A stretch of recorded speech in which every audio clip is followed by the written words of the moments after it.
Good evening, all. In a recent speech at ICE, the CEO of the Gambling Commission, a gentleman called Andrew Rhodes, said in his speech that we all want safe, fair, and crime-free gambling. I'm afraid to tell you, Mr. Rhodes, that in every consultation that's ever been conducted, in every survey of punters, in everything that they say online, that statement is patently untrue. It is not what people want, safe, fair, and crime-free gambling. If to achieve that, they have to have their accounts scrutinized by gaming companies, they have to submit to bank statements, production and stuff like that. Their basic freedoms are violated, and their right to freedom of choice to spend their money as they see fit is violated by your procedures. Absolutely violated.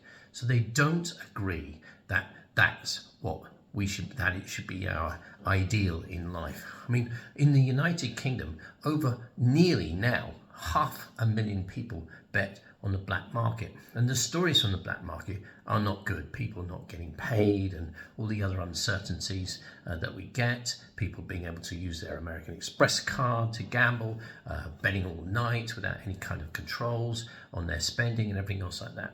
But they're still flocking to the black market. Why? Because the UK is becoming increasingly over-regulated. And the statistics from other states like Norway, which has a 65% black market rate, that's the number of people, the percentage of people that bet on the black market, or France at 57%. These are all states with even more prescriptive measures than ours. And this is where people like Andrew Rhodes would like to drive the United Kingdom.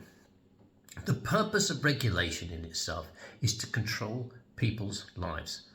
Somebody sitting there and dictating, somebody in a boardroom dictating to a user how they should live their lives, whether they should gamble or not, whether they should drink or not, whether they should smoke or not, is being decided by this narrow group of individuals, self-serving panels, people drawing new wages in this brand new industry, this anti-business industry, this anti-consumer industry, this anti-service industry, because of course service is being run down in all levels when you have more and more regulations, not improved. And the banks have jumped on the bandwagon by restricting customers from depositing money with gambling firms. So if you're a punter, if you like to have a bet in life, you're finding it increasingly more and more difficult to find banks that are prepared to allow you to do business with gambling companies. Again, freedom of choice is being gradually eroded. Since Andrew Rhodes joined the Gambling Commission, it's not just him, of course, it's his policymakers, hundreds of thousands of legitimate betting accounts have been closed in the United Kingdom. That, in my opinion, is a crime.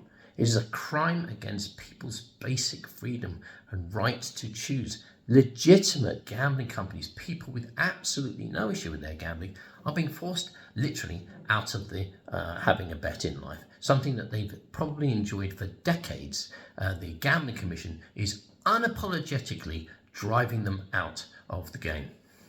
Anti-gambling zealots that are out there, arguments are characterized by the absolute falsification of statistics, like Gambling with Lives, who for a long time told us that there were 2 deaths a day as a result of gambling, 2 suicides a day. Now this was completely debunked as total nonsense, a total fiction. But we heard it from politicians, and we heard it from regulators. We heard people telling us that there were 2 deaths a day, and oh, how we all needed to do better. And yet the Office of National Statistics said there was actually, from suicide in gambling, 1 death a year over the last 18 years. Those were the actual statistics, but nobody wanted to deal with the truth, did they? Weighted and paid surveys like Survation, where people are paid for their opinions, dominate thinking. And I'm not sure where this kind of thing all ends up. Perhaps as operators we're all slated to pack our servers up and disappear off to Curacao or Kanawaki and serve the British public from there.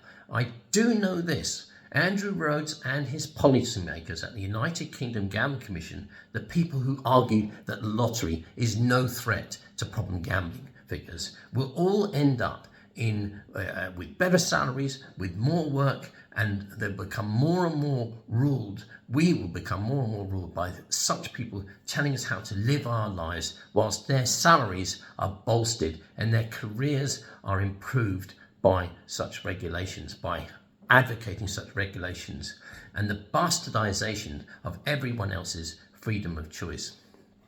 It has become a society that is increasingly ruled by so-called lived experience panels.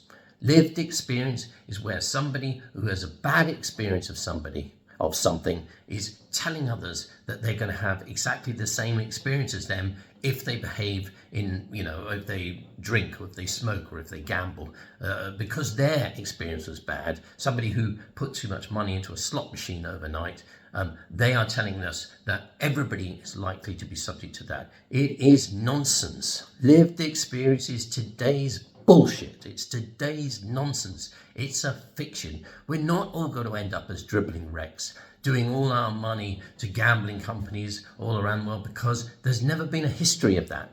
Never been a history of that. There's a minute level of problem gamblers in the United Kingdom, but we're all being forced at this time by the anti-gambling zealots, led by the regulator, led by the Gambling Commission, into an environment where freedom of choice, our right to choose as individuals, is being bastardized. We are being forced into affordability checks, the nonsense of affordability checks, which big gaming companies are openly exploiting, profiling their customers as never before. This is the world where we are being driven.